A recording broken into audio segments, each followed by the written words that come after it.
Silk Merchant's Secret. In the bustling city of Hangzhou during the Song Dynasty, the year 1085, 12-year-old Mei Ling lived in a world of shimmering silk and clattering markets. Hangzhou was the heart of China's trade, a city where the Grand Canal carried boats loaded with goods, rice, tea, and the finest silk in the world. Mei Ling's father, Master Chen, was a silk merchant, his shop filled with bolts of cloth that glowed like jade and crimson. But Mei Ling had a secret. She wanted to be a merchant too, even though girls weren't supposed to run businesses. Every morning, Mei Ling helped her father in the shop. She loved the feel of silk slipping through her fingers and the stories of traders who traveled far along the Grand Canal.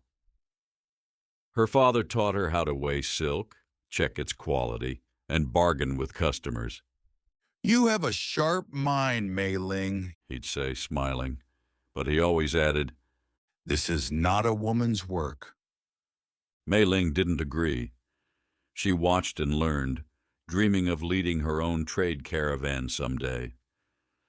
One day, a strange man in a dark cloak visited the shop.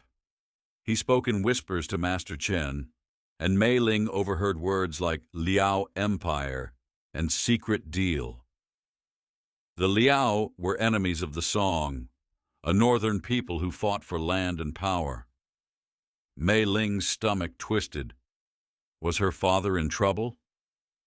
That night, soldiers stormed their shop, accusing Master Chen of smuggling silk to the Liao. "You've betrayed the emperor," They shouted, dragging him away. Mei Ling hid behind a stack of silk, her heart pounding. She knew her father was honest, but who would believe her? The next morning, Mei Ling's mother wept, saying, "Without your father, we'll lose everything." Mei Ling clenched her fists. She had to save her father and their shop. She remembered the cloaked man and wondered if he'd framed her father, but how could a girl like her find out? Then she recalled the Grand Canal, where traders and secrets flowed like water. If she followed the canal, she might find clues. Mei Ling slipped out at dawn, tucking her hair under a cap to look like a boy. She carried a small compass, a new invention her father had shown her. It was a strange tool, a magnetized needle floating in water pointing north. Traders used it to navigate, and now Mei Ling would too. The canal was alive with boats, their sails flapping like wings. Merchants shouted, selling porcelain and tea, while the air smelled of fish and damp wood. Mei Ling felt small but determined. She boarded a merchant boat heading north, pretending to be a delivery boy. The boat's captain, old Wu, was gruff but kind. "Stay out of trouble, lad," he said, not knowing her secret. As they sailed, Mei Ling asked Wu about the Liao trade. He frowned. "Some merchants smuggle silk to the Liao for gold. It's dangerous business, against the emperor's law." Mei Ling's heart sank.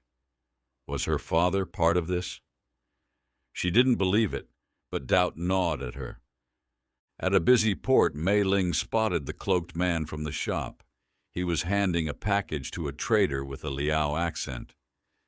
Mei Ling crept closer, hiding behind crates of tea. The trader said, "This silk will fetch a fortune in the north. Chen's out of the way now." Mei Ling's blood ran cold. Her father had been framed. The cloaked man was the real smuggler, using her father's name to cover his tracks. Mei Ling needed proof. She followed the cloaked man to a warehouse filled with silk bales marked with her father's seal. Her hands shook as she realized the smuggler had stolen their goods to sell illegally. But how could she stop him? She remembered something else her father had shown her. Woodblock printing, a new song invention that made books faster. Merchants used it for records, too. If she could find the smuggler's records, she could prove her father's innocence. That night, Mei Ling sneaked into the warehouse. Moonlight spilled through a high window, lighting stacks of silk and a wooden desk. She found a ledger with her father's seal, but strange handwriting. It listed silk sales to the Liao, dated before her father's arrest. This was the proof. Suddenly, the cloaked man appeared, his eyes narrowing. "You're no boy." He growled, grabbing her arm. Mei Ling kicked his shin and ran, clutching the ledger. She raced to old Wu's boat, shouting, "Help! I have proof!" The cloaked man chased her, but Wu and his crew blocked him. What's this about? Wu demanded. Mei Ling explained everything: her father's arrest, the smuggling, and the ledger. Wu's face hardened. I know a magistrate in Hangzhou. We'll take this to him. Mei Ling's heart lifted, but danger wasn't over. The cloaked man had friends, and they'd want the ledger back. The journey back to Hangzhou was tense. Mei Ling kept the ledger hidden in her robe, checking her compass to stay calm. At night, she overheard Wu talking about the Song Dynasty's trade. Silk is our treasure, He said. It travels to far lands, even to the west, along the Silk Road. Mei Ling realized how important her father's work was, and how the smuggler's actions hurt not just her family, but the whole empire. In Hangzhou, Mei Ling and Wu reached the magistrate's court, a grand building with red pillars. The magistrate, a stern man with a long beard, read the ledger. "This shows Chen was framed," He said. "The smuggler used his seal to cover illegal trades." Mei Ling's eyes filled with tears.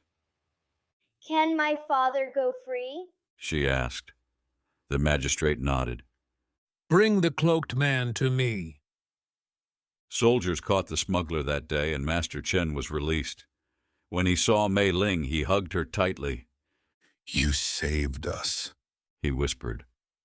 Mei Ling told him about the compass, the ledger, and her journey. For the first time, he looked at her with pride, not worry. Perhaps a girl can be a merchant, He said.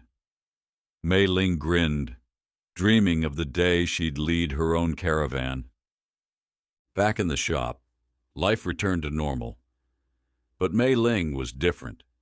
She studied the compass and woodblock printing, eager to learn more.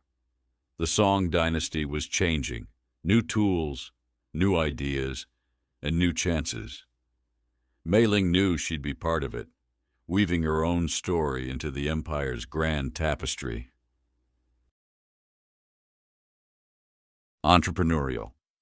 Having ideas to start businesses. Her entrepreneurial spirit led to a new shop. Intrigue, secret plans, or exciting mystery.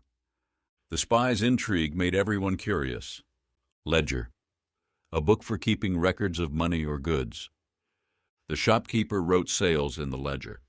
Magistrate, a judge who decides legal cases. The magistrate listened to the boy's story. Navigate, to find the way or direction to a place. Sailors navigate the sea using stars. Resolve, determination to finish something. Her resolve to win the race was strong, shimmering, shining with a soft, wavering light.